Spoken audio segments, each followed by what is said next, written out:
É uma paixão de muitos brasileiros. Difícil encontrar um que não goste. Dia de jogo eu gosto de assistir o meu time. Quando é jogo da seleção brasileira eu gosto também de assistir. Tô sempre acompanhando, eu gosto muito de futebol, sim. E você tem o costume de ir ao estádio para assistir a uma partida de futebol? Eu sempre vejo futebol e gosto muito de ir para o estádio. Levo meus netos, filhos já vão sozinhos e tal. Agora eu estou meio chateado porque o meu time não está muito bem nessa fase e principalmente com a violência. Essa violência aí realmente tem afastado muita gente. E se a violência nos estádios amedronta quem quer ver o jogo de perto, para os atletas não é diferente. Tem xingamento, tem tudo, que o pessoal no torcida adversária normalmente xinga o jogo todo ali. Então a gente tem que superar isso aí e ficar mais focado na partida. E foi no final de uma partida em que o time venceu por 3-0 que a situação saiu do controle. A torcida do Brasiliense, né, invadiu o estádio, quebraram o portão lá, invadiram com barra de ferro, pegaram barra de ferro das placas, pedra, começaram a atacar, entendeu? Então foi complicado esse dia pra gente. É uma coisa que a gente não espera, né? Que a gente está ali, como se diz, fazendo um espetáculo pro público. O pessoal vai ao estádio assistir a gente e o pessoal invadiu, a gente fica com receio, né? De acontecer alguma coisa com a gente, que nossas famílias estavam lá. Então é complicado pra gente isso aí.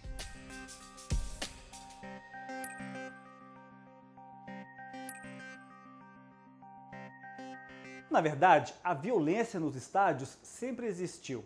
Ao meu lado está o especialista em gestão de esporte, Paulo Henrique Azevedo. Paulo, eu já começo perguntando para você, essa violência nos estádios é cultural?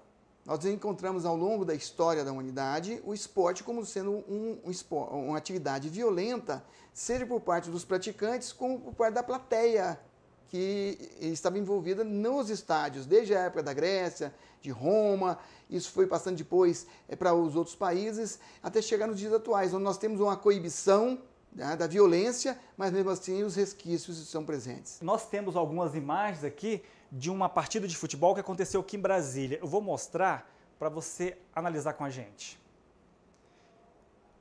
Olha só. Nesse caso, o que aconteceu? A gente vê que a polícia está no meio dos torcedores.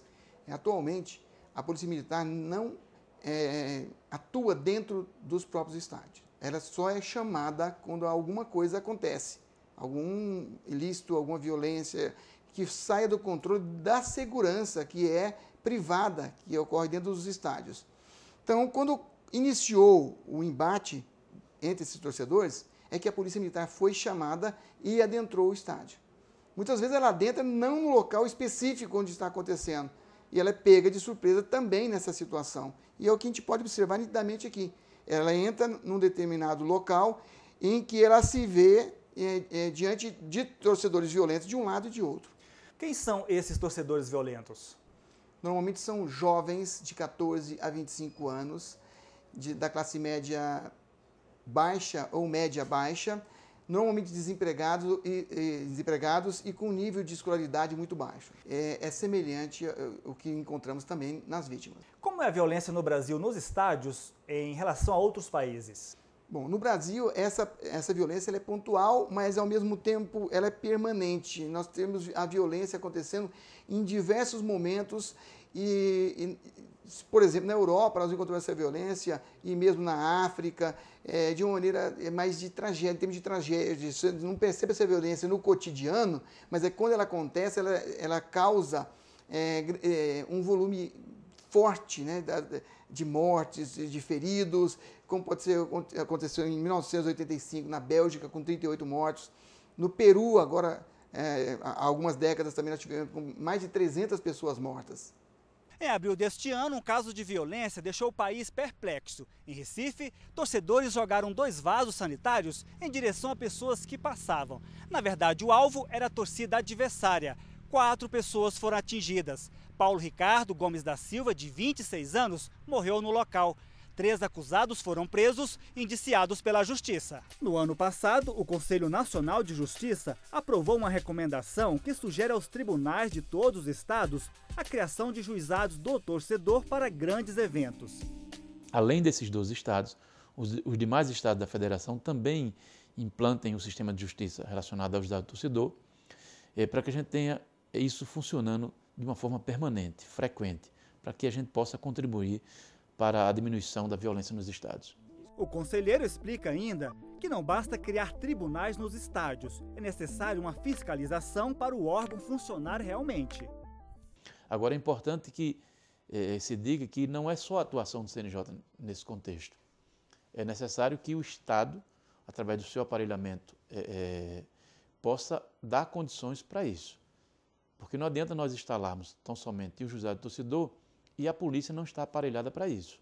Porque essa demanda só chega ao juizado do torcedor se a polícia fizer a parte dela, ou seja, fiscalizar, prender esse infrator e levar para o juizado do torcedor, para que ele seja julgado e seja aplicada a punição. Torcedor briguento deve ser impedido de entrar em estádios? Com certeza, com certeza. Ele não vai ali para torcer, entendeu? Ele tá para fazer bagunça. E não é esse o propósito do futebol, tá?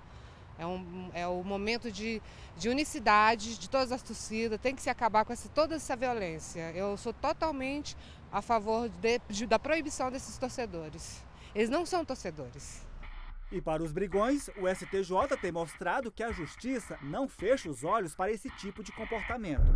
O STJ ele tem sido bastante objetivo e tem atuado distribuindo a justiça de uma forma bastante firme, exatamente para dar o bom exemplo àqueles maus torcedores que vão aos estádios brasileiros em busca efetivamente de fazer bagunça, em busca de causar lesões corporais e muitas vezes até homicídios, né? Principalmente entre as torcidas organizadas.